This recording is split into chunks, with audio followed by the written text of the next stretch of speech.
They want a foul. Brogdon has some timeouts. He got away with a double dribble or no? Billups trying to call timeout.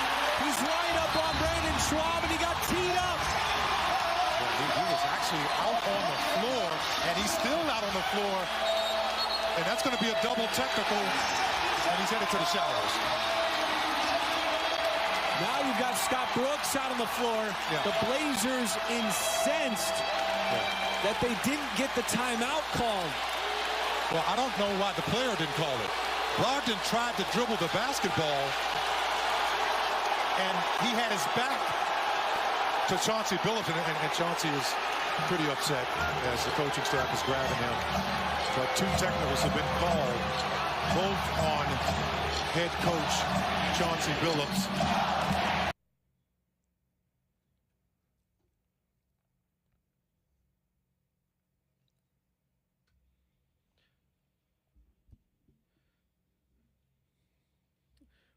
Welcome in to Blazers Game Day, where we're going to talk about last night, not obeying your master, as in Master of Puppets that you may hear right now, but obeying the command of a head coach when they request a timeout.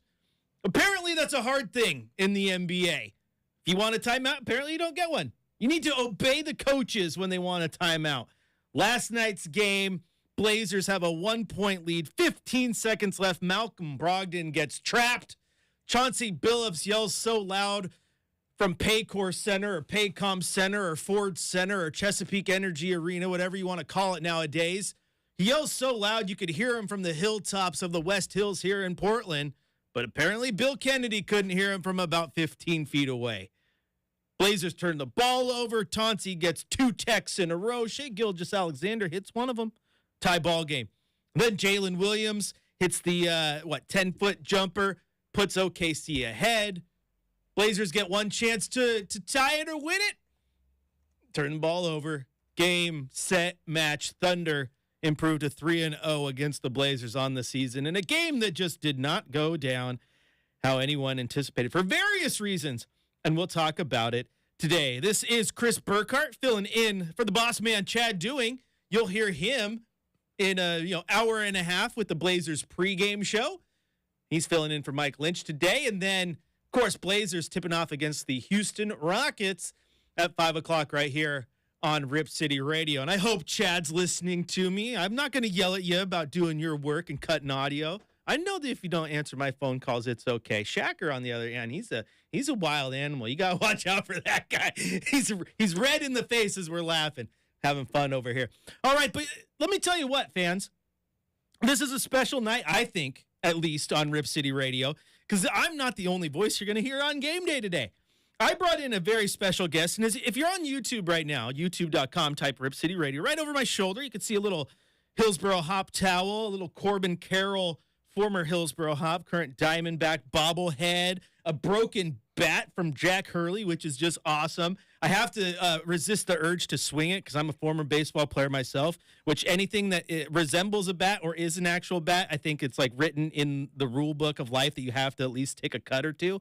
I can't. It's a broken bat. I don't want to break anybody's face, especially the face of my special guest co-host today, one of the 3 amigos of the Hillsboro Hops. You got Matt Rickert. You got Rich Burke, who you'll hear on the Blazers radio called Tonight, filling in for Travis Demers, who's filling in for Kevin Calabro. Are you guys keeping up with me yet? But I am joined by Seth Hoiland today. Seth, welcome in to Blazers Game Day, my friend. Thank you for having me. Appreciate it. It's great to be here. Lots of time working with both you and Shaq, of course, during Hop season, but Trailblazers basketball, always exciting. Hometown kid myself. I know you are as well, so frustrating game last night, but always love to talk some Blazer basketball. It's one of those weird things having you in here because, let's see, we're in 2024 now, so I started in September of 2022 here and got thrown a couple Hops games at the end of the year. So I knew who you were, worked with you and the Matt and Rich because I was back there pushing buttons, and then obviously all last season. But, now a year and a half into actually working here, now I finally get a face to the voice that I hear on the radio while I push buttons all the time. So it's kind of fun. Exactly right. No, it's always cool to kind of put the face to the voice together. I know when I first started calling games and doing radio stuff, meeting even Travis Demers and Brian Wheeler at the time was super cool for me. Those were a couple guys I listened to growing up. Wheels, good to see Tone back on the broadcast. I think him and Rich have done a fantastic job on the radio side the last couple games. Well, let me tell you what, if Rich has to come in out of the bullpen, no pun intended, out of the bullpen and host a show, I mean, it's pretty easy to do it with Tone. Tone knows what he's doing. So, and obviously so does Rich. He's only has, his career is older than you and I are old. So he's been doing it for a minute, right? But Seth, you were texting me as soon as the game ended right as the game ended. You're like, oh, that was rough. I mean, this is going to be the topic. As soon as everyone eventually gets into YouTube, starts chatting, they'll talk about it. You want to get in on the phone, 503-248-0620 as well. But, oh, my gosh, before we get to the last 2-minute report, which is a doozy. Well, I guess the pool report, is a doozy. We're going to listen to Coach and Brogdon as well as Scoot Henderson as well, their takeaways from that game. What was your takeaway from the head-scratcher of a final 15 seconds in Oklahoma City? I know, similar to you, I'm not one to kind of give participation trophies or anything like that, but the fact that the Blazers lost by 105 total points to the Oklahoma City Thunder over the last 2 games, including the 62-point blowout in that same building just about a week ago, the fact that they were in that game at the end. And Anthony Simons, the leading scorer in the season, obviously one of the best scorers in the NBA, had 9 points going into the fourth quarter, and the Blazers were still right in that game. And so I think it makes it that much more frustrating that you come up short. It seems like everything went perfect for the Blazers in that game, obviously being undermanned without Shaedon Sharpe, one of your top scorers coming off the bench.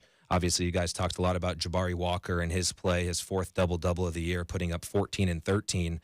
But to me, I look at the box score and you see Jabari Walker putting up 14 shots. Anthony Simons only shot the ball 12 times. And Ant played 33 minutes in the game yesterday, finished with 17 points, one of the top scorers in the fourth quarter in the entire NBA, actually the top scorer in fourth quarter in the NBA, about 8.5 points per game. He had 9 in the fourth quarter yesterday, so right about there. But would love to see Ant get some more shots up, 4 of 9 from 3, 5 of 12 from the field. But I personally love Jabari Walker, but I don't want him leading my team in shots. 14 shot attempts for him. Again, he shoots a really high percentage. A lot of his shots are around the rim. He was 2 of 7 from deep yesterday, but would love to see Anthony get a couple more shots up. Yeah, ideally you want him getting some more shots up. You want Grant involved. You want Ayton involved. But you also can look at the box score, Seth, and go, okay, Scoot Henderson leads the team in scoring. That's nice. You have 2 guys on your bench in double figures, which I feel like never happens, right? And 4 of your 5 starters in double figures as well. 6 players in double figures. Pretty good distribution all the way around. 27 assists for a team that averages, 20 of them on the year. So there was a lot of good from this game. Like you said, you don't want to hand out a ton of participation trophies, but I thought, especially after losing by 24 to the Lakers 2 nights before, it was about a rebounding, right? It's just at some point the frustration is that you just want the team to show some life, right? And they showed life in that game, which was good, which just makes it all the more disheartening that it ended the way that it did. So here's a breakdown for you. We listened to the audio. I told you guys how it all happened. You guys all remember how it happened. Here is the pool report last night with Bill Kennedy. And pool reports are just kind of dumb to begin with. Okay, so we're going to pick a reporter who is going to write down questions for the referee. Who there's no follow-ups or anything. It's like, this is the question. He gets to answer it. Question was, can you explain why Chauncey Billups received both his first and second technical fouls with 15.1 seconds remaining? Bill Kennedy says, the first technical foul was issued due to contact while Chauncey was trying to express himself to the official. He makes contact with the official 2 times, and the result is a technical foul. The second technical foul was assessed due to the fact that Chauncey aggressively now tries to follow and pursue the official after the first technical was assessed. So that covers basically those 2 technicals. Okay, the next question was, okay, Chauncey said after the game that he tried to call a timeout. Why was he not granted a timeout in that situation? To which Bill Kennedy said, The referee in the slot position was refereeing the double team that was right in front of him, which makes it difficult for number one to hear and number two to see a coach request a timeout behind him. He is taught to referee the play until completion, which a double dribble happens, and he correctly calls the double dribble, and then pursuant to that, the technical fouls come forward. So there is the breakdown of what happened. Apparently, as part of being a referee, you don't have to anticipate that a ref might call, or a coach might call a timeout, Seth. Now, to put it in your realm, I said, okay, now in baseball, you have multiple umpires, right? And they have places that they focus. So I'm sitting here, I'm thinking, I'm a home plate umpire, right? There is a runner on third base, and he's uber aggressive, and he decides to steal home plate, right? And he steals, and then, the ball's right there. They try to tag him, and he doesn't make a call. And everyone's like, why aren't you making a call? And then the ump looks and goes, I was waiting for a pitch to come. I didn't anticipate that a guy might, do something that happens in the game of baseball, which is steal home plate occasionally, right? So for a referee to say, oh, I was just watching the play, I wasn't anticipating that a coach might call a timeout in a situation where like 90% of the time a timeout or a foul is called. Kind of crazy to me. Yeah, I totally agree. And you have to look at the situation, too. I mean, when the foul was called, there was, 24 seconds left in the game. So obviously shot clock and game clock would have been almost identical. Now, you get the timeout granted. You're up by 1 point, theoretically going to inbound the ball. A couple more seconds goes off the clock, fouled, head to the line for 2 shots to put you up by 2 or 3 ideally. And a lot of times when there's calls, it's easy to say, oh, that, cost the team the game. There's very few times where I feel like a call truly dictates the outcome of the game. That one I feel like did, because the Blazers were in a golden opportunity to go up by 2, go up by 3. Obviously, you don't know exactly what's going to happen, but right. They would have been in a great spot to win that game. Instead, technical foul, double technical foul. SGA splits the pair at the line to tie the game. And then what a tough jumper by Jalen Williams. I mean, you got to give him credit. He's been playing phenomenal for Oklahoma City. And you look at it big picture, too. OKC now 30-13, looking at the amount of draft picks that the Thunder have coming up over the next couple of years. They have 7 first-round picks in the 2024 and 2025 draft combined, and they're already contenders. So looking big picture, that's a scary team, obviously, in the division as well with Minnesota. 2 really good teams that the Blazers are going to have to see a lot of every season. Absolutely. And with all those picks and a team that's already pretty darn good, they might be buyers on that February 8th trade deadline. Words are hard sometimes. As you pointed out, that's just, about 2 weeks away. All right, going to take a quick break here on Blazers Game Day. When we come back, it's time for What's the Scoot? Seth and I will talk about the game that the Blazers rookie had against the Thunder. It was a pretty good one, if you are being honest. And we'll get a chance to hear from him following that tough loss in OKC. Chris Burkhardt here with Seth Hoiland on your home of the Blazers, Rip City Radio 620.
It is time for What's the Scoot.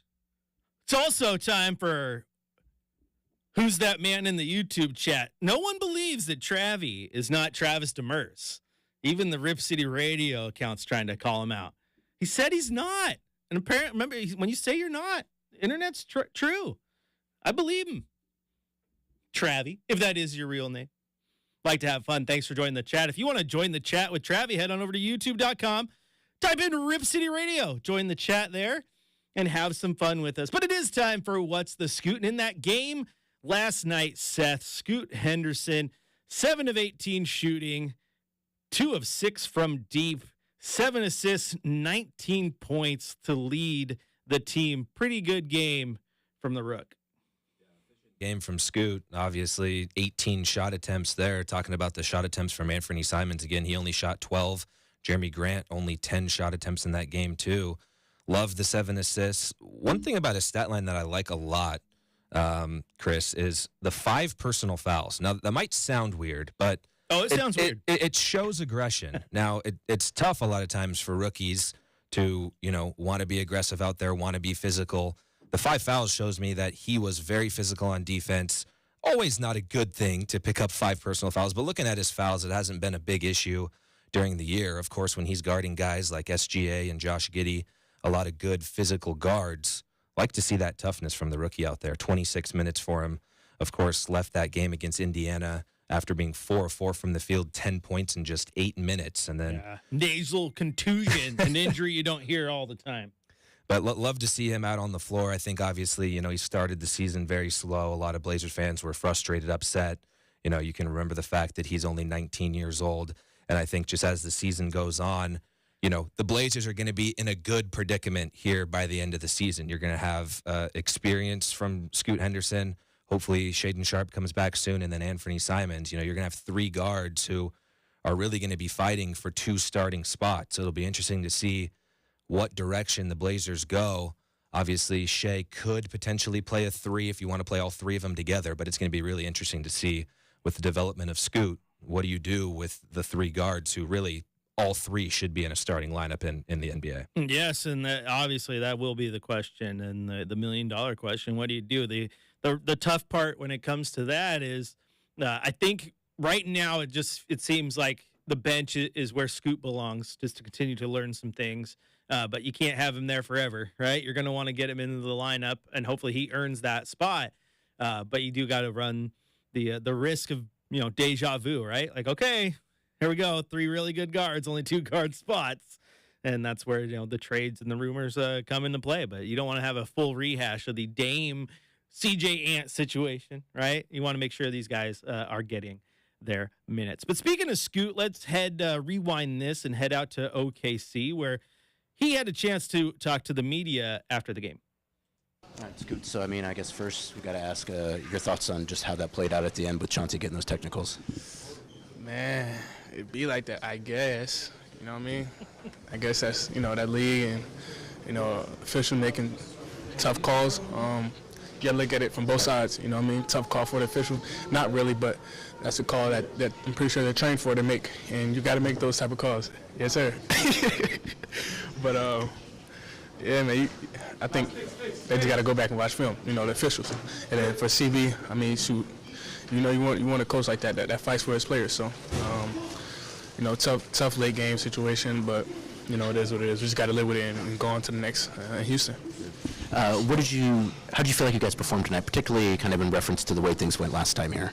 I think, like Malcolm said, like Chauncey was saying in the morning meeting, it's a pride game, and I'm pretty sure that was all on everybody's mind anyways, but I think CB just came in and made it a statement that we're not going to go out here and, let nothing like that happen to us ever again. Whether we're a young team, whether we got certain things going on, at that point it's just pride, and we took it to the chin, and we came out there and we just tried to perform our best, move with the ball, moving bodies, so I think we played solid, just got to figure out the late game situation and capitalize. How would you describe your game tonight? To my eyes, it looked like one of your better games. I think it was all right. Certain shots that I know I can make, but can't dwell on them at all. The mid-range shots that I got to hit, and sometimes, just make sure even if I had a mid-range shot, try to get deeper. I was pretty good at the rim tonight, so try to get more of those, more possessions like that. But outside of the scoring, though, too, not many turnovers tonight. You were kind of running the team in the fourth quarter there late. It seems like, from a point guard perspective, too, like a really nice floor game for you. Yeah, I think it was just flow. You know what I mean? I think it's just slowing down, and my teammates just believing in me at that point. The coaches believe in me to keep me in there, and I think I've shown that throughout the game that I could, just handle situations like that. So. And there you have Scoot. I just like how he starts that with "it be like that," and then he laughs, right? Like just like it be like that. But he's right. You're trained to be in those situations, and you need to know how to react in those situations. Hi, Colby Jack, by the way. He says hi to me on YouTube. You can say hi to me on YouTube if you want to. Type in youtube.com, type in Rip City Radio once you get there, and come join the chat. Now, yeah, it's just an interesting situation to me, Seth, because, again, you are trained to be in those situations. I think as a referee, you have to understand that a foul may occur in that situation, so you're looking for that, right? That's what he's looking for during the double team. He understands that a double dribble might happen, right? So he's looking for that because he called it. But you also have to understand that a timeout is very likely to be called in that situation. So it's just unbelievable that plays out the way it does. Now, the technical fouls I found interesting. So the first one, as we talked about with the pool report, Chauncey gets the technical foul for making contact with the official. And you watch the clip, and he definitely does. He comes up, hands up. Now, it wasn't aggressive contact, right? It was more like hand on the shoulder type, hand on the arm. But that's still, it's contact, right? Contact is contact, letter of the law, technical foul. I get that one. What's interesting to me is that, and you see this probably more so because managers in baseball really get to give the umpires the what for, right? But sometimes like the ump, like, okay, I'm going to throw you out in a minute, but I'm going to let you get what's off your chest, right? Or you give them a little bit of leash. Like sometimes, I'm sure you've seen it, like, okay, yep, that probably was a bad call. I'm going to let this guy let it out. If he crosses the line, then I'll toss him, right? But, get it out, coach, and then head back to the dugout. This one was interesting because ref calls the tech, and he's like right in Chauncey's face as he's doing the little double dribble thing. Then he turns around, doesn't even let Chauncey talk to him. So Chauncey follows him, trying to plead his case, and it was a different official who went in and was just like, boop, T number 2, you're out of here. And then, though, he aggressively pursued the referee like he was coming in. He was going to, hit him from behind while the ref wasn't looking or something. Just a weird situation. You don't see Chauncey get fired up like that very often. When he's fired up like that it's a big deal, especially, again, just the situation in the game. Again, as you mentioned, you have to know. And I just don't know what else the official is looking at. I mean, Brogdon said he tried to call timeout. Chauncey, arguably behind the official, trying to call timeout. You have two different players who are 5 feet away from each other, two different people 5 feet away from each other, trying to call timeout. I just don't know what else. Obviously, he was looking for a double dribble because that's what he called. That's what he called. But I don't know what else you're looking for in that situation. But I think it's going to be interesting to see how the Blazers respond today. You hear a lot in professional athletics. You have a tough loss, and then you want to get right back on the floor. Yeah. And luckily the Blazers get to do that today. They don't have to wait any time. I saw Travis Demers tweets on Twitter. They had a tough time getting into Houston, so it sounds like the trip there was a little rough. But not a fun flight. But you get to play today. It's game day, ready to go, and you guys have talked a lot about the struggles that the Blazers have had coming out of the gate in the first quarter and the first half of games. Well documented. And I think it's a perfect opportunity for the Blazers. They're going to be mad. Nobody's going to be happy about that result from yesterday. And again, a game that you should be in against Houston today. I think it's a great opportunity for the Blazers to come out of the gates hot and really use that fire and turn it into something good in the first quarter of this game. Yeah, absolutely. That's what I was going to say there too. I mean, Houston is a much improved team from last year. They're not great yet. They're good though. They're not terrible like they were just a season ago because they got a good coach.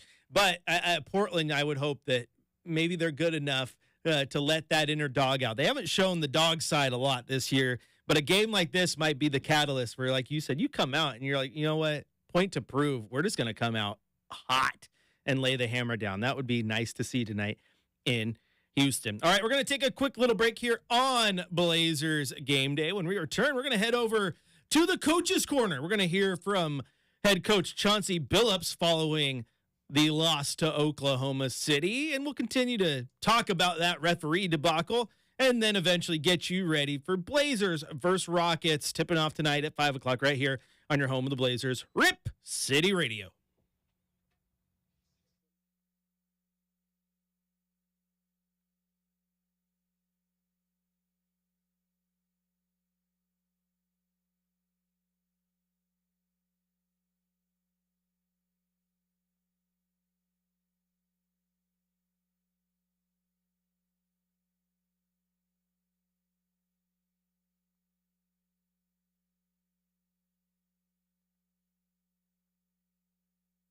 Yeah, YouTube. Mic's on. We're teaching Seth how to hit the on-off button. Hot mics. I got accused of a hot mic yesterday, guys, because yeah, no. That's why I told you to turn the camera on. I'm trying to talk to YouTube. So I was talking about caller Dan. They're like, hot mic, Burke. I'm like, well, I'm giving Dan the what for, because he hung up. I wanted to talk to him. Anyway, all right, I'm going to turn my mic back off, though, guys. You guys having fun. Mic on, mic off. Oh, now the camera's on. That's right. See, we're teaching Seth the ropes. YouTube, you're awesome. Colby, yeah, he might need Dr. Scott. We'll have to put in a call there. Does he get the music in the hot tub too? We'll see. All right, guys, we'll take a break. We'll be right back.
All right, let's hop in that Jeep from TimeJeep.com, drive on over to Oklahoma City, and hear what Coach Billups had to say following that loss to the Thunder.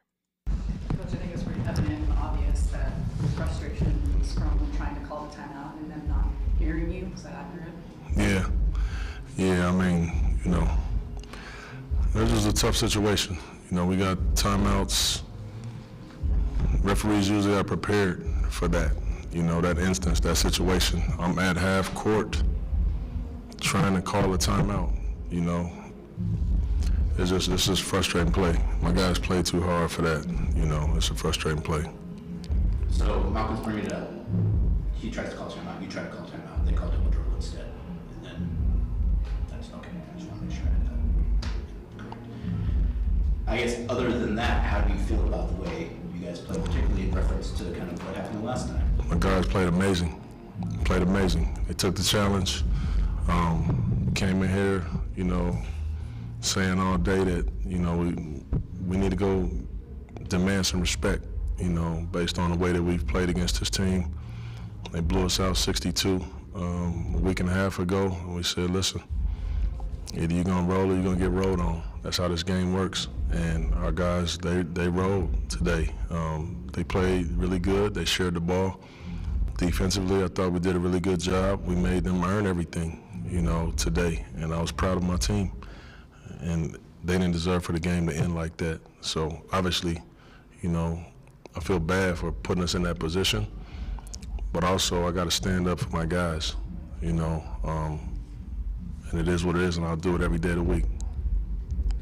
Yeah, you have to imagine that starting with Malcolm, everyone else behind him was on your side with that one. I'm sure you could feel their support. Yeah, I'm sure. We are frustrated. Malcolm should feel it just as frustrated. He was trying to call a timeout as well. What else would you be trying to do in that situation? It's a bang, bang, easy, simple play. Coaches at half court, out of my box, calling it. We don't. Man, I don't know. I'm done talking about it, man. What did you think about your guys' last attempt? I thought it was great. I thought Jonah hurt you. My assistant coach drew up a great play. Malcolm just kind of underthrew DA, but man, we got a great look on it. Guys executed it very well. That's a tough pass for a point guard to make with a 7-foot guy and Chet all over the ball. So, I thought it was great. And even the shot that the kid Jalen Williams hit, it was just a tough shot. It was really good defense. The kid hit a big-time shot. I thought our defense was good, though. It seemed like one of Scoot's better games, maybe. It seemed like really off the bench, didn't give you a lot, very few turnovers. It seemed like he really kind of gave something. Yeah, Scoot was great off of the bench. Came and brought us a lot of life. Brought us that energy that he usually does. His pace was incredible. Attacking that basket was incredible. That's just kind of who he is. So he brought exactly what we needed him to bring today. What did you think about, you guys, I think we're down 13 in the first quarter, and then you really came on in the second half. What did you think about kind of that segment, particularly in the first half, where you guys were able to kind of fight back? Well, we did. We got down 13, but it wasn't because of how we was playing. We was creating really good looks and just couldn't knock them down. Time after time, we were getting the shots that we wanted.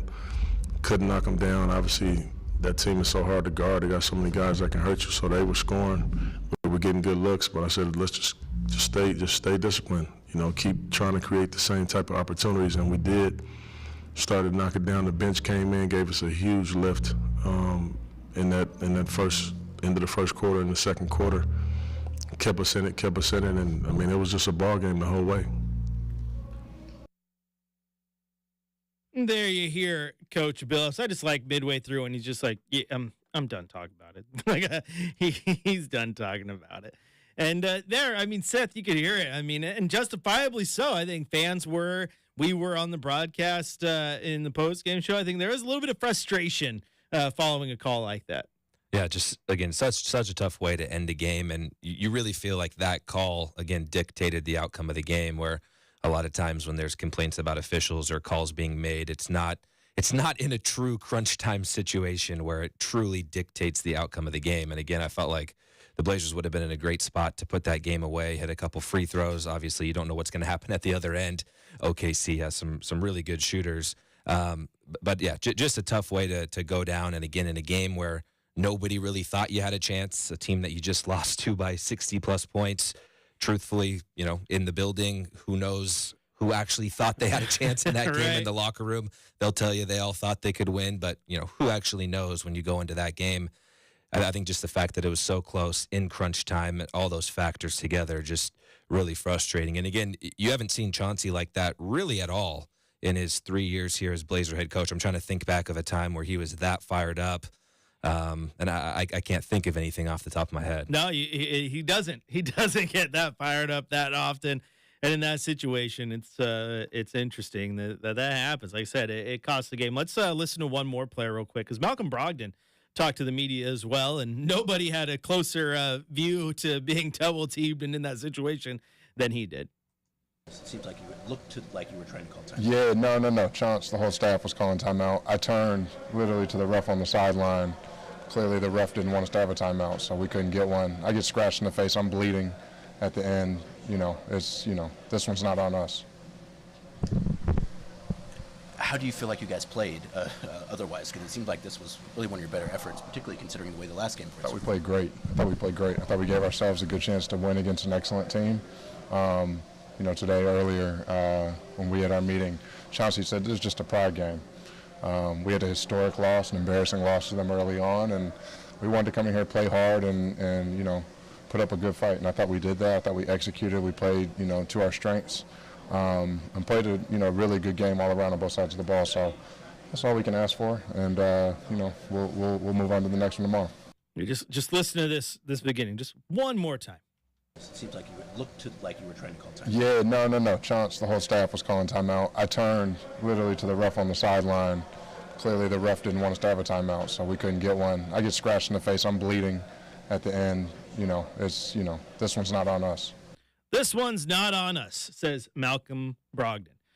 And it's interesting because that one is something that's kind of flown under the radar, Seth, and people were talking about a little bit on social media, but most of the focus was on the missed call. But Malcolm's like, yeah, I came up bleeding. Like if there was fouls in there too. We're just gonna call the double dribble. We're gonna call a double dribble. I mean, I don't know what to make of it. It's tough, yeah. I've definitely struggled with it too, and you see some comments about people talking about Chauncey, how he cost the Blazers the game by getting the 2 technical fouls. That's a tough situation too. Again, it's like Chauncey, wants to stick up for his guys. He's always going to say that regardless the time of the game. Hey, I'm going to stick up for my guys. And again, you don't see that from him often. I think it was just unfortunate. Again, the timing of everything and that it ended up dictating the outcome of the game, I think is the toughest thing. But again, just the opportunity today to come right back out and, go play a really young Houston team in Houston and try to get out to a quick start. Again, Malcolm, 35 minutes in the game yesterday. He played the most minutes of any Blazer. And I know Chad has talked a lot about it over the past week or so, but just his professionalism, the way that he's gone about it. Again, he's pretty clearly going to get traded by the February 8th trade deadline. It feels like it. And he continues to go out there. He's fighting to the end and has really been a great mentor for these young players, Anthony, Shaden, Scoot, and just a guy that you want to have on your team. And he's going to be a really good addition to a championship roster, simply. There's a lot of rumors out there of where he could end up, but really every team in the league could use a Malcolm Brogdon, and I thought he handled that really well. Yeah, as one of our commenters on YouTube says, Brogdon sounds like a coach. Yeah, he totally does sound like a coach. Reminds me a little bit of that vet savvy that Andre Miller had back in the day. Like a guy who you listen to and you're like, yeah, that dude has a brain for basketball. Like he is a basketball junkie. I feel like their mannerisms are very similar too. Just the way that they play the game just seems very, very similar. Malcolm, 7 turnovers yesterday. You're not going to really see that from him. That's a rarity. Of course, he got charged with the turnover on that final play. So we'll call it 6 turnovers for Brogdon in that game. But How about a 52-point game? Andre Miller, 52 at Dallas. Maybe Malcolm Brogdon has 52 in the tank Hey, before drop a 50 piece in he's out of Texas. town. Why not? Why not? It's a smart thing to do, Seth, because then you get traded at the deadline and you just leave a legend forever, right? Didn't Andre Miller dunk it in that game too? And he had may have. never dunked it in his entire career and threw one down on a fast break in a 52-point game. I remember when Seth Curry too. Everyone was waiting for him to dunk. Everything was a layup. But no, Malcolm Brogdon, he has been great, but he's one of the big vets on the team right now. That's why he'll likely be traded because, as you said, there's going to be a lot of teams in for him. I think New York is hot on him right now. I think a team. I don't know the specifics of what would happen because I know their contracts situations are pretty tight. But you cannot convince me that a team like Denver couldn't use Malcolm Brogdon. Minnesota could use another guard to help their rotations out. There's teams out there. Milwaukee, Miami, even though they just got Terry Rozier, they may not need him as much. Orlando could use a great vet like him since they're full of such young talent. So, yeah, there's going to be people asking for him. But outside of the vets, there's plenty of young guys on this team, Seth, who have been really stepping up lately. One of the guys you mentioned earlier, Jabari Walker. And you know what? We're going to talk about Jabari when we come back. Going to take a quick break. We're going to hit you with a scoreboard report when we get back. And after that report, we're going to talk about the young guys on the Blazers team. Some people want Malcolm Brogdon traded just so all the young guys can get on the court and get their experience, right? I don't know. I like having the vets out there too. They're fun. But we got to talk about Jabari. He has been, for me, an absolute bright spot in this otherwise dim and dark season at times. Chris Burkhardt here with one of the Hops three amigos. If that wasn't one of their nicknames, it should be now. Seth Hoiland on your home of the Blazers, Rip City Radio.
Welcome back into Blazers Game Day. It is time now to give you a scoreboard report. And, as usual, the case when the Blazers have the early tip, not a lot going on. No basketball games have tipped off yet, but there is a slate full of them tonight. So here's what you can expect if you are a basketball junkie like us. First off, 4 o'clock tip in Detroit. The 10-31 Hornets take on the 4-39 Pistons. That should be an absolute barn burner of a game. The new look Hornets, no longer with Terry Rozier, who was traded to the Miami Heat. Also at 4 o'clock, the Minnesota Timberwolves are in the nation's capital to take on the Washington Wizards. At 4:30, the Memphis Grizzlies are in Miami to take on the new look Miami Heat with the aforementioned Terry Rozier, which I think is an absolute great fit for that team, by the way. Scary Terry, also a great nickname. 5 o'clock, your Portland Trail Blazers tipping off right here on Rip City Radio against the Houston Rockets. Also at 5 o'clock, you got the Cleveland Cavaliers at the now led by Doc Rivers Milwaukee Bucks. I don't know if he will actually be in the coaching seat tonight, considering the deal went down today officially, but he may be, so watch out for that one. At 5:30, the Phoenix Suns are in Dallas to take on the Mavericks. At 6:30, those despicable former Seattle Supersonics are in San Antonio to take on the Spurs.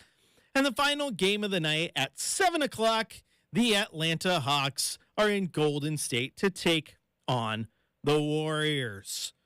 Also, the most important score of the last 24 hours, Shacker, Netflix and WWE 1, every other streaming service 0.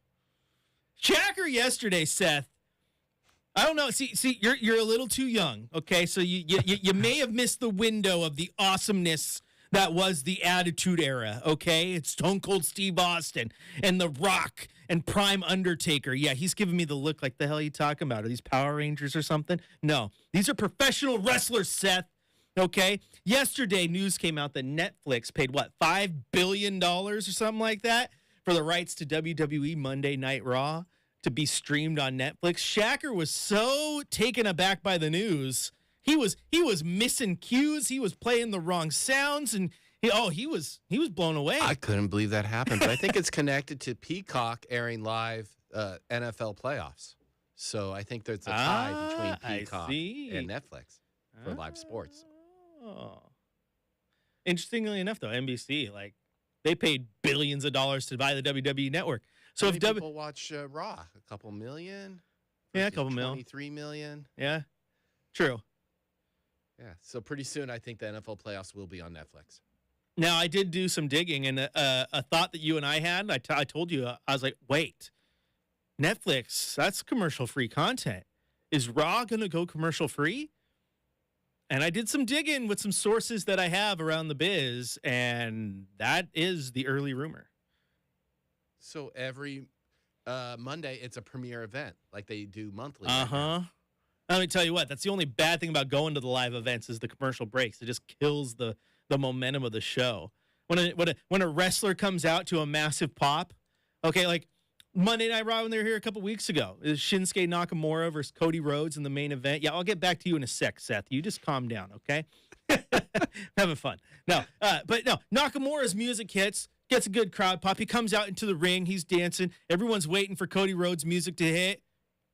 House lights go off, and they play a commercial. They play the commercial inside the stadium, too. And you're like, okay, cool. We're not going to see the other wrestler for another 3.5 minutes. Just kills the momentum. It's weird. So go Netflix. All right, Seth. Name me one wrestler. If you can name me one wrestler, man, I'll bring you back for the post-game show. Well, it looks like you're doing it solo. Not a wrestling fan, huh? I never have been into it. Wrestling, WWE, MMA.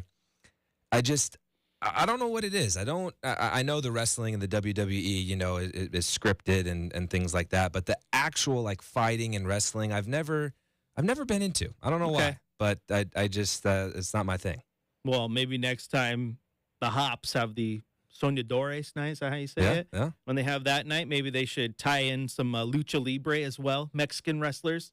You could make some pretty sweet Soñadores branded Lucha Libre masks. I'm giving you free You're marketing content You're here. hired. I'll take it. I'll take it. Daddy needs another job. So, all right, let's talk about the young guys for a sec here. Seth, you mentioned one in the opening segment of the show, a guy that you have liked. Maybe not wanting him to be, a guy who's taking 14 shots a night every single night, but you cannot tell me that Jabari Walker has not been just an absolute bright spot for this Blazers team. Yeah, he absolutely has. And, he really knows his spot on this team. Mm-hmm. And I think he's embraced it, a lot of his career so far. Really, before the past week, he's been coming off the bench and now being put into the starting lineup, hearing him talking about always being ready. He's only 21 years old, and he was the 57th pick in the draft in 2022. So a late second-round pick that is already starting and making an impact on a Blazer team, I think is a big bright spot. And obviously the Blazers have kind of had that gaping hole at the 4 spot, really, as far as I can remember, I guess LaMarcus. But from LaMarcus until now, there really hasn't been a true 4 who you can count on and, can go out there and play the type of basketball that Jabari Walker plays. I thought it was really interesting tone on the broadcast last night. Tone and Rich were talking about Jabari's stats in college, and they're almost identical. I mean, just consistency across the board for Jabari at Colorado. He pretty much averaged identically what he's doing this year. And his ability to get rebounds, 13 rebounds yesterday against OKC, 12 against Indiana, 7 against the Lakers, and he had double digits all of those games. So 2 double-doubles in his last 3 games, and is really solidifying himself as a true starting player for the Blazers team. Yeah, he absolutely is right now. And even worst case scenario or best case, depending on how you want to look at it, is they wheel and deal over the next year. They upgrade to get someone that they feel is a true starting 4. And Jabari has more than proven himself to be an NBA player. So you got great depth at whatever position you want to play him at. Small ball 5, he's playing the floor. I like the fact that he's at the 4 right now because it's making me toot the horn for all the people who thought I was crazy saying that Jeremy Grant can play small forward. Oh, he's not a small forward, Burkhardt. Whatever. But he's a 6'10" and can't rebound. He ain't a power forward. The heck you talking about? You talk about 13 rebounds from Jabari Walker the other night. And yeah, DeAndre Ayton's still shaking off some rust. That's obvious. But Jabari Walker and DeAndre Ayton combined for 20 rebounds, right? And Ayton had 7 of them. If you put Jeremy Grant in that position to combine for 20 rebounds with Ayton, Ayton's going to have 19 of them. So it's a good balance. Yeah, and Jeremy Grant is not a rebounder, as we heard Coach Billups he said straight up say. How often do you hear a coach say that? He's not a great rebounder. Again, I only use baseball metaphors here because I love baseball, and I know you're a baseball guy, but does your coach come out and ask you about, hey, Seth, he's kind of been struggling in the batter's box. What do you think? Well, Seth's a really good hitter, but just don't throw him the curveball. He can't hit the curve. You don't hear coach say that. So it's just funny when he's yeah, he's not a great rebounder. Coach knows. Well, you look at the beginning of January for Jeremy Grant, the first 7 games of the month, he did not have a single game with more than 2 rebounds. He had 3 games of 1, 3 games of 2, and 1 game of 0. And he's a 6'7", 4, arguably, or has been playing the 4 a lot. Yeah, just not a rebounder. Yeah, absolutely. That is more than accurate with him. But he's still been good. He's been one of the Blazers' most consistent scorers. I like him. I don't think there's an incentive to move on from him anytime soon, but we shall see. Jabari Walker has been great. Another guy that I thought had a great game in that loss, and you can't dog him too much. Oh, man, Scoot Henderson. It's good to see him have a good game and an efficient game at that. 19 points, 7 assists, and a couple of those passes he made in that game, I was like, yeah, he might be the only player on the team that can make that pass. Yeah, seeing Scoot Henderson again at such a young age, and even just the progression from the first couple games that he played with the Blazers. Again, those of you who are on social media know what it was like towards Scoot Henderson in his first, week or so with the Blazers. Again, everybody understands he's young and he's going to be making mistakes, but super, super positive last couple weeks for Scoot. Again, he played 26 minutes, 7 assists, had those 5 fouls I talked about earlier, 19 points. And, at some point, we're getting towards the back half of the season. Obviously, the Blazers not a playoff team. I hinted at it earlier. I personally think Malcolm Brogdon will be traded at the deadline. That's going to open up another spot in the starting lineup. As do I. But I would love to see Scoot Henderson getting time at the end of games and in crunch times. And I know Coach Billups has talked about hoping to do that at some point throughout the season, and he has been in the game towards the end in some close contests. But like yesterday's game, for example, would have loved to see him on the floor in that situation, being able to kind of get that experience on a team. You lose that game, obviously you want to win every game, but in the grand scheme of things, the loss to OKC in January is only going to play the Blazers' benefit at the end of the year when they're trying to get an extra ping pong ball for the lottery. But 26 minutes, again, I think it only goes up from there, and just love the progression that he's made over the past couple weeks. Yeah, he has looked great. And, of course, maybe this loss comes back off the record. The Blazers did intend to file a grievance, right, and protest the game. Adrian Wojnarowski has said as much. There has been some conflicting reports as to whether or not the Blazers really did file that, but we'll see what happens with that. Coach Billups will be talking to the media here in just a minute here in Houston. So maybe you get the loss taken off and you get to go meet up in Oklahoma City randomly to play those last 20 seconds one more time. But no, yeah, Jabari's looked great. Scoot has had his ups and downs, but here's the thing, and this is why I haven't hit the panic button on him yet, is because when he looks good, he looks really good.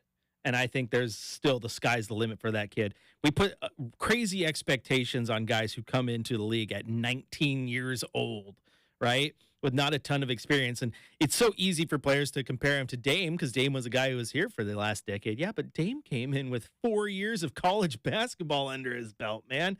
It's a whole different ball game when you're a rookie at 19 years old playing the highest level of basketball you've ever seen in your life. All right, going to take a quick break here on Blazers Game Day. When we return, we're going to hit you with your cold, hard facts. So, Seth, you got about 3 minutes to think of a cold, hard fact. It could be about anything. It could be about the Blazers. It could be about the Hops. It could be about the NBA in general. You can even take the time to look up a wrestler and tell me it's a cold, hard fact that so-and-so belongs on the wrestling Mount Rushmore. I don't care, but come prepared. You have homework in the next 3 minutes. Chris Burkhardt here with Seth Hoiland on your home of the Blazers. Rip City Radio 620.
All right, welcome back into Blazers Game Day. It is now time for your Coors Cold Hard Facts.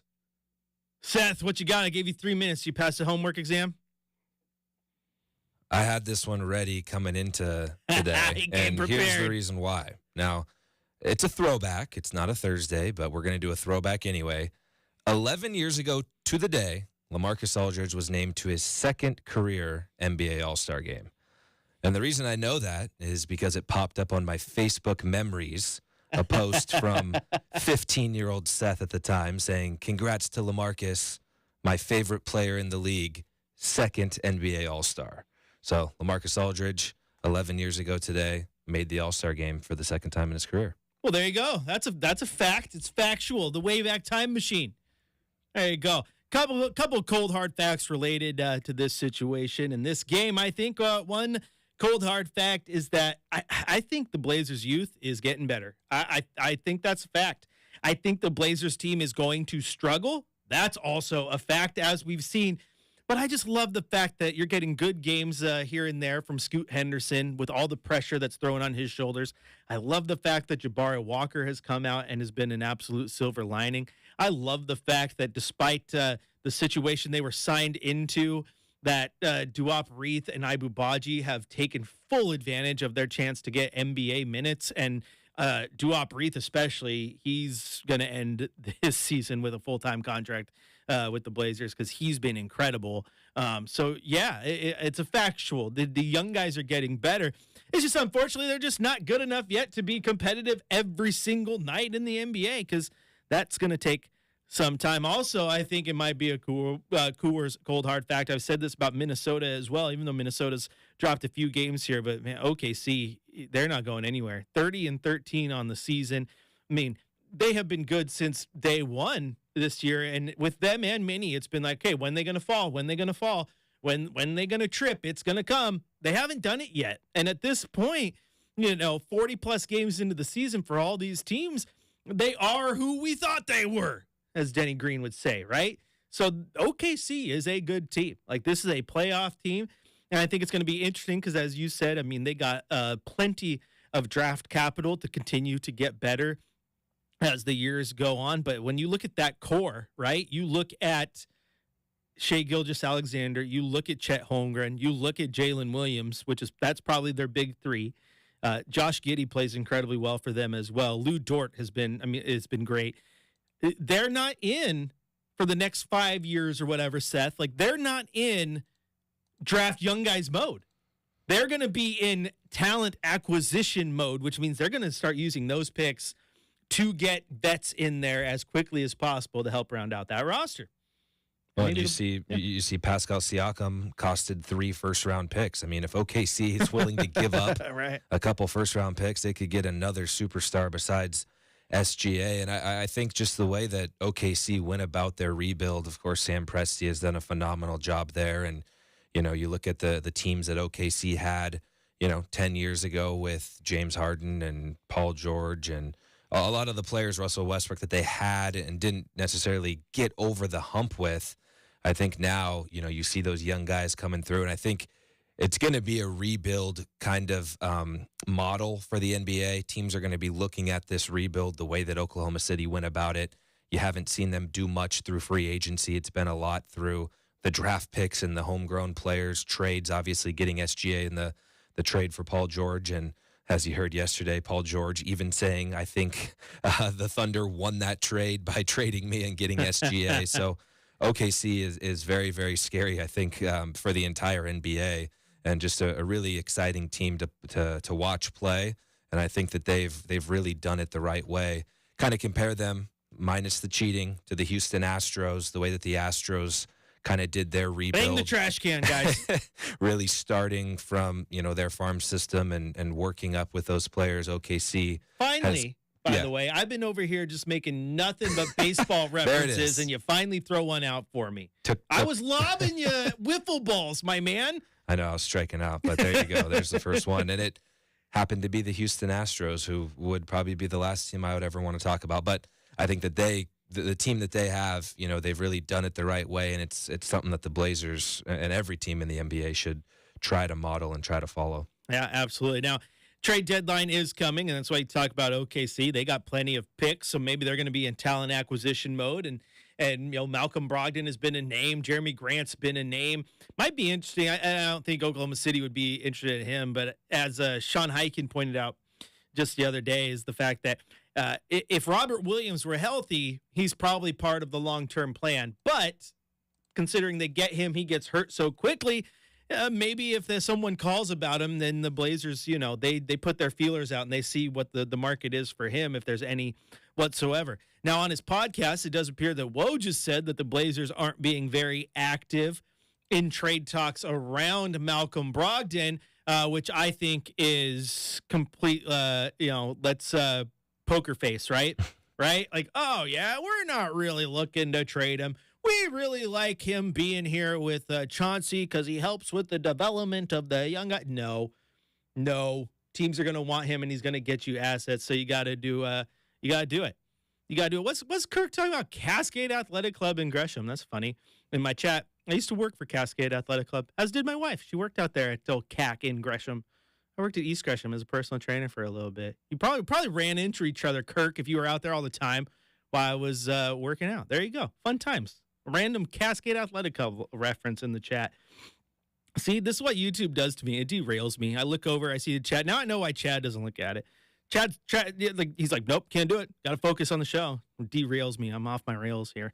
But no, that's the skinny there. I definitely think they are joking themselves if they're not going to be entertaining Malcolm Brogdon trade talks, Seth, because I think he's going somewhere. Also saw someone trying as definitely a Philly fan blog talking about Jeremy Grant to Philly as a possibility.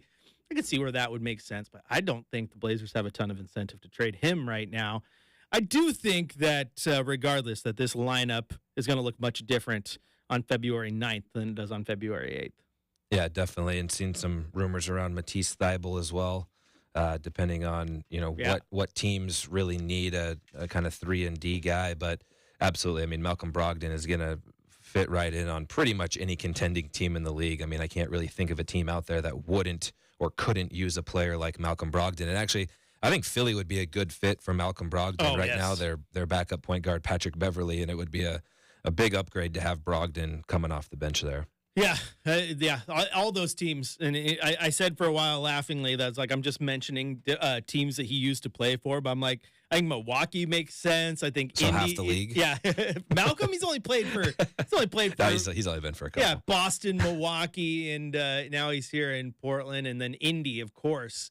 But I was like, yeah, Milwaukee makes sense. Indy makes sense. Oh, yeah, teams he's already played for. Isn't that just how it goes? So we'll see where he ends up landing. But I know that there's reports trying to say contrary, but my gut tells me that he's going to be a Blazer for about another week and a half. And then we'll see what happens from there. Oh, coach really likes him being around. Well, if you, let's just be honest. I'm going to need more from my coach if my coach needs players on the roster to help develop his players on the roster. You know what I'm saying? Coach should be able to just take care of that.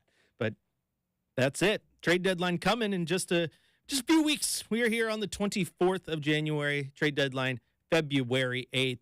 And on the Matisse Thybulle talk, Sean Highkin did point out that because of him being a restricted free agent and Portland matching the deal, that for the first year of that deal, he does have a full ability to veto any trade that does possibly go down. And some people have mentioned Milwaukee as a destination, and then other people have hinted that, Matisse didn't possibly have the greatest relationship with Doc in Philly, so maybe there's not there's some veto chance there if it goes down. But Matisse would be also great for Milwaukee because that team needs defense because they're not as good as they were just a handful of years ago. All right, going to take a quick break here on Blazers Game Day. When we return, we're going to give you our keys to the game. Seth and I will tell you what we think the Blazers need to do to leave Houston with a victory and get rid of that just nasty taste that was left in their mouth when they left OKC.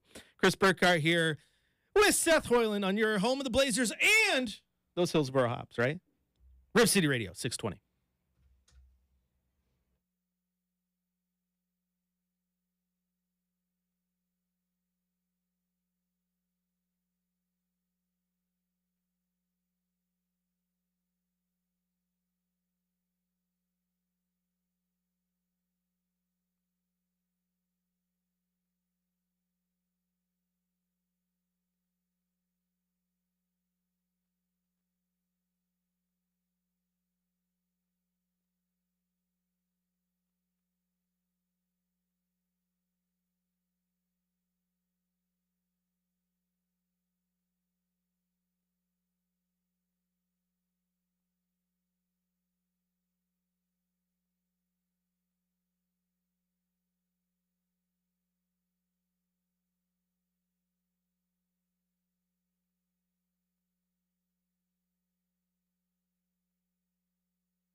Welcome back into Blazers Game Day. It is now time to hand out our keys to the game. And you know what? I actually think this one's simple, Seth. Do what you did last night in OKC, because you look like a competent basketball team. You look like a team that can take care of business. And you know what? If you need to call a timeout, just yell a couple decibels louder. Like that's a key to victory, right? Now, what do you got? I know you're over there because you're a baseball guy, which is why you're doing this. I can tell you're over there on probably on Basketball Reference this entire time. You are crunching numbers like crazy. So what do you think the key to the game is? Well, I think it's simple, getting out to a quick start. And I know that's been the key to the game to pretty much every game this year because of the Blazers' struggles early in games. But again, as I talked about the top of the show, really, I would like to see that fire kind of carrying over into this game. Again, it's fresh. It's less than 24 hours old, a game that everybody on the roster is not happy about the way that it ended. And I think take it out on the Rockets. This is the first of 4 meetings between the Blazers and Rockets this year. And as you mentioned earlier, the Rockets, a young, good scoring team, but a game that I think the Blazers really can be right in. And it's going to start with the first quarter. I like to see them come out strong and get out to an early lead. Yeah, absolutely. Should be a good game. We got some nice young talent on that roster. I always mess his name up, but Dal Sengun. We'll listen to Travis. He'll help us. Rich will help us pronounce it perfectly during the broadcast. But he has been really, really good for Houston all season long, and he's going to be a handful. Fred VanVleet, who's also a really good guard as well. So, yeah, they got some talent there. We'll see what happens. But if they play like they did against OKC, should be a pretty good game for the Blazers. So, yeah, come out strong, too. And that's the key here. You can't come out slow, or a team like Houston will take advantage. Right now, we got a few minutes here, Seth, and you know what? Let's just let you do this. Let you break some breaking news on the airwaves. What do you got? Adam Schefter reporting that Jim Harbaugh is the new head coach of the Los Angeles Chargers. Look at that. Justin Herbert's got a new head coach. Yeah, he got an incompetent one at that. Let's see. Jim Harbaugh or Brandon Staley? Which one of those would you rather have as a head coach of your football team? Pretty easily. I can't believe how long they let Staley stick around for. Oh, I mean, gosh, unreal. I don't have a stat for it, but it seemed like every single game the Chargers were playing was close, and every single one of them they lost. And it seems to me like them and the Vikings are always in close games at the end that always just don't go their way. And obviously Justin Herbert, a local guy, but one of the best young quarterbacks in the NFL, a lot of talent on that roster, and Jim Harbaugh coming in fresh off a national championship. That's a big-time hire there. It'll be interesting to see now where the dominoes kind of fall with Pete Carroll and Bill Belichick if they get back into things. And the coaching carousel in the NFL is hot right now. 4 teams left. Yeah, and if you are the Chargers, you might want to start looking for your next football coach right now, just to be prepared, because Jim Harbaugh has a history of just being at a place for a handful of years, turning it around, and then bolting. Michigan, he's like, well, he's there for a long time compared to all his other stops. So he's like, yeah, I won a championship. I'm going to go somewhere else now. I'm going to go back to the NFL. And a great situation, though, because you got a quarterback. He's got one. Interesting move for him. Again, you were talking about during the break, I'm a Niner guy, so the work that he did as the Niners head coach was pretty incredible. The work he did at Stanford, making that team a competitive team, incredible. And then turns Michigan around, and they've dominated that conference, and then they go and win a national championship. So, yeah, there you go. Jim Harbaugh to the San Diego Chargers. That's right. They're still going to be San Diego in my mind. What a travesty. Yeah, Qualcomm was a terrible stadium, but San Diego deserves to still have the Chargers. It's got to hurt to be a Charger fan from San Diego going, oh, Herbert and now Harbaugh? Terrible. They got to play up in L.A. where nobody cares about them? Should have just stayed in San Diego. All right, that music means one thing and one thing only. Means it's time to get out of here, Seth. He's going to be back with me in the post-game show. We're going to have some fun, but don't go anywhere, because starting in about 4 minutes, you got Chad Doing on the Blazers pregame show, and then a 5 o'clock tip-off. Your Blazers versus the Houston Rockets right here on your home of the Blazers, River City Radio 620. And as Chad would say, show your Blazer.